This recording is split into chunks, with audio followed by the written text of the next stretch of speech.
Assalamualaikum warahmatullahi wabarakatuh. Baiklah, kami dari kelompok 3 akan mempresentasikan hasil diskusi kami yang berjudul pengertian hak dan kewajiban. Perkenalkan, nama saya Anisatul Jannah yang akan bertugas sebagai moderator pada hari ini. Adapun anggota kelompok saya adalah Rizky Atmaida, Roni Rizky, dan Laras Tatia. Kepada pemateri kami persilahkan. Baiklah, saya akan membacakan materi, yaitu pengertian hak, kewajiban, dan warga negara. Hak adalah segala sesuatu yang pantas dan mutlak untuk didapatkan oleh individu sebagai anggota warga negara sejak masih berada dalam kandungan. Hak pada umumnya didapat dengan cara diperjuangkan melalui pertanggungjawaban atas kewajiban. Contoh hak warga negara Indonesia. 1. Setiap warga negara berhak mendapatkan perlindungan hukum. 2. Setiap warga negara berhak atas pekerjaan dan penghidupan yang layak. 3. Setiap warga negara memiliki kedudukan yang sama di mata hukum dan di dalam pemerintahan. 4. Setiap warga negara bebas untuk memilih, memeluk, dan menjalankan agama dan kepercayaan masing-masing yang dipercayai. 5. Setiap warga negara berhak memperoleh pendidikan dan pengajaran. 6. Setiap warga negara berhak mempertahankan wilayah Negara Kesatuan Indonesia atau NKRI dari serangan musuh. 7. Setiap warga negara memiliki hak sama dalam kemerdekaan berserikat, berkumpul, mengeluarkan pendapat secara lisan dan tulisan sesuai undang-undang yang berlaku. Kewajiban adalah segala sesuatu yang dianggap sebagai suatu keharusan atau kewajiban untuk dilaksanakan oleh individu sebagai anggota warga negara guna mendapatkan hak yang pantas untuk didapat. Contoh kewajiban warga negara Indonesia. 1. Setiap warga negara memiliki kewajiban untuk berperan serta dalam membela, mempertahankan kedaulatan negara Indonesia dari serangan musuh. 2. Setiap warga negara wajib membayar pajak dan retribusi yang telah ditetapkan oleh pemerintah pusat dan pemerintah daerah atau Pemda. 3. Setiap warga negara wajib mentaati serta menjunjung tinggi dasar negara, hukum dan pemerintahan tanpa terkecuali serta dijalankan dengan sebaik-baiknya. 4. Setiap warga negara berkewajiban taat, tunduk, dan patuh terhadap segala hukum yang berlaku di wilayah negara Indonesia. 5. Setiap warga negara wajib turut serta dalam pembangunan untuk membangun bangsa agar bangsa kita bisa berkembang dan maju ke arah yang lebih baik. Bismillahirrahmanirrahim. Assalamualaikum warahmatullahi wabarakatuh. Baiklah, saya Laras Tatia. Saya akan menjelaskan tentang kewajiban warga negara berdasarkan Undang-Undang Dasar 1945 dan pasal yang menyatakan hak dan kewajiban warga negara dalam Undang-Undang Dasar 1945. Hak dan kewajiban warga negara Indonesia diatur dan dijamin dalam Undang-Undang Dasar 1945. Hak dan kewajiban ini dilindungi oleh dasar hukum tertinggi Indonesia, yakni Undang-Undang Dasar 1945. Kewajiban warga negara berdasarkan Undang-Undang Dasar 1945 ada 7. Yang pertama, membayar pajak. Ada bermacam-macam jenis pajak. Yang paling sering dijumpai adalah pajak pertambahan nilai atau PPN. Warga negara wajib membayar PPN saat melakukan transaksi jual beli barang atau jasa dengan pribadi atau badan usaha yang mendapat status usaha kena pajak. Contoh sederhananya, saat kita membeli minuman di minimarket, maka saat membayar di kasir akan mendapat struk bukti belanja yang mencantumkan besar pajak yang kita bayarkan. Yang kedua, membela pertahanan dan keamanan.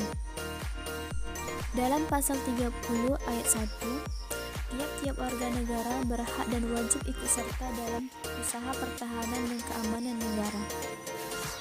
Yang ketiga, menghormati hak asasi manusia.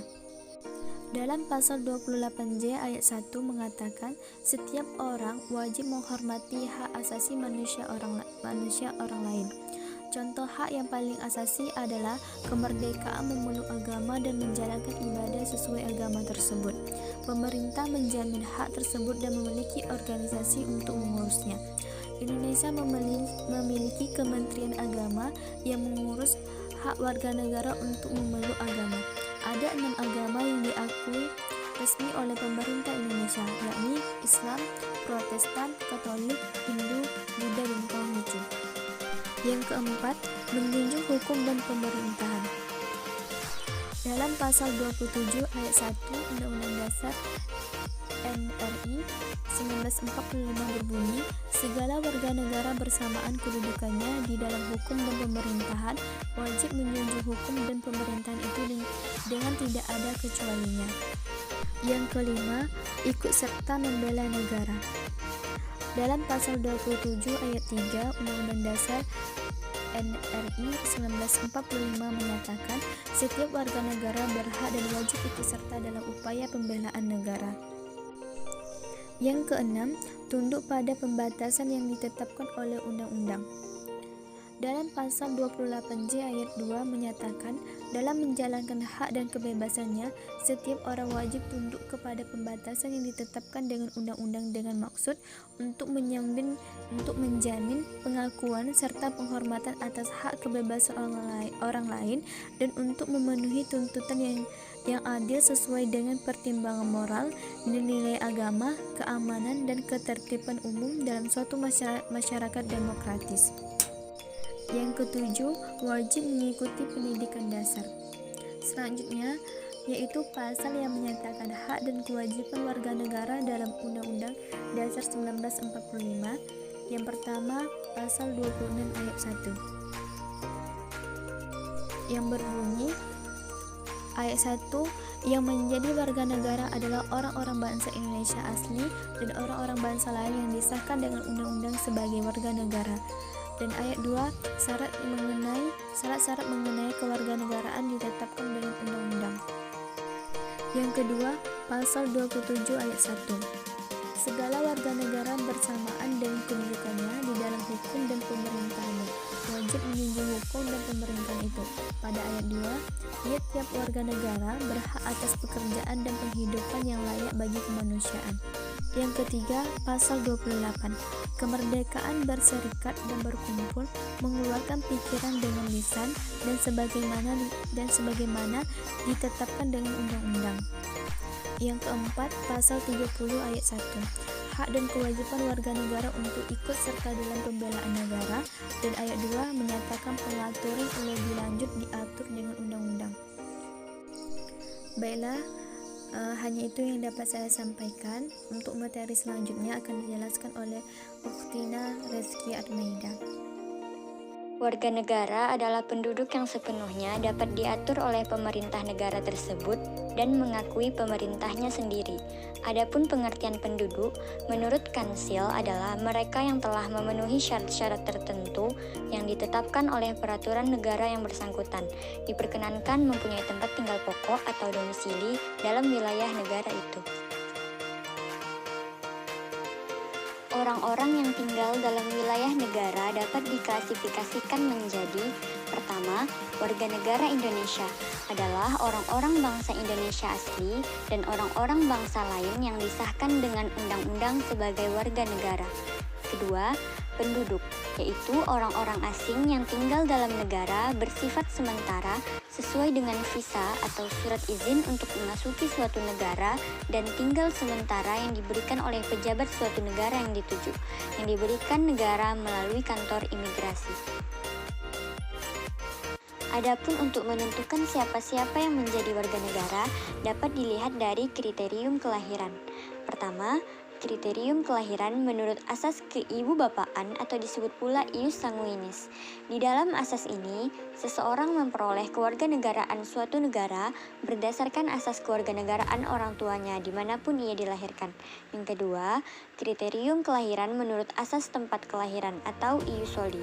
Di dalam asas ini, seseorang memperoleh kewarganegaraannya berdasarkan negara tempat di mana dia dilahirkan, meskipun orang tuanya bukan warga negara dari negara tersebut.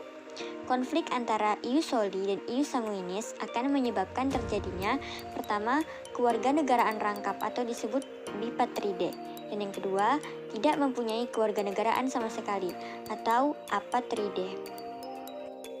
Maka, untuk menentukan kewarganegaraan seseorang, digunakan dua stelsel kewarganegaraan di samping kedua asas di atas, yaitu stelsel aktif dan stelsel pasif. Pelaksanaan kedua stelsel ini dibedakan dalam 3 kategori. Pertama, hak opsi, ialah hak untuk memiliki kewarganegaraan atau pelaksanaan stelsel aktif. Kedua, hak reputasi, ialah hak untuk menolak kewarganegaraan atau pelaksana stelsel pasif.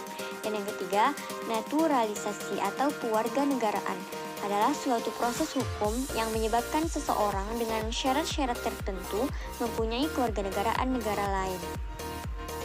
Hak dan kewajiban negara atau pemerintah. Hak dan kewajiban negara adalah menggambarkan apa yang seharusnya diterima dan dilakukan oleh negara atau pemerintah dalam melindungi dan menjamin kelangsungan kehidupan negara serta terwujudnya cita-cita dan tujuan nasional, sebagaimana tercantum dalam pembukaan Undang-Undang Dasar 1945. Adapun hak negara atau pemerintah meliputi 1. Menciptakan peraturan dan undang-undang untuk ketertiban dan keamanan. 2. Melakukan monopoli sumber daya yang menguasai hajat hidup orang banyak. 3. Memaksa warga negara taat akan hukum yang berlaku.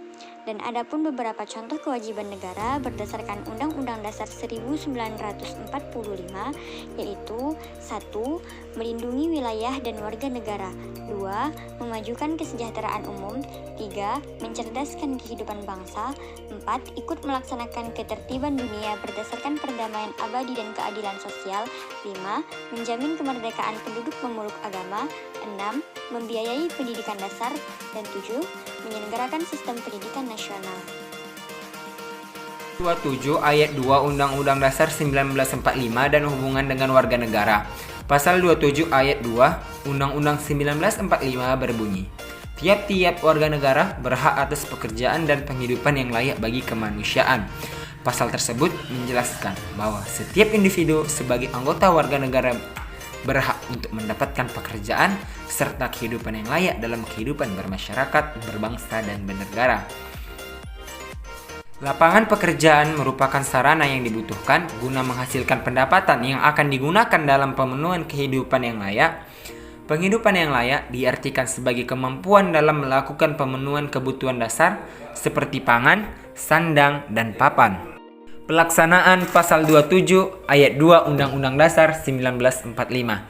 Pasal 27 Ayat 2 Undang-Undang 1945, tiap-tiap warga negara berhak atas pekerjaan dan penghidupan yang layak bagi kemanusiaan. Bunyi ayat pasal tersebut secara teori telah dijelaskan dalam Undang-Undang Dasar 1945. Namun, secara praktik belum dapat dikatakan bahwa pelaksanaan akan pasal tersebut telah dilaksanakan dengan baik. Hal tersebut dapat dilihat dari tingginya tingkat pengangguran dan warga negara dengan tingkat kehidupan yang kurang layak. Pengangguran dapat diartikan disebabkan oleh berbagai macam hal. Hal tersebut merupakan pemicu terbesar dari tingginya tingkat pengangguran. Tingginya angka tingkat pengangguran menyebabkan terjadinya ketidakefisienan terhadap kegiatan produksi yang mengakibatkan semakin jauhnya tingkat kehidupan yang layak bagi warga negara. Mungkin cukup sekian yang dapat kami sampaikan. Mohon maaf bila ada kata-kata yang salah. Wassalamualaikum warahmatullahi wabarakatuh.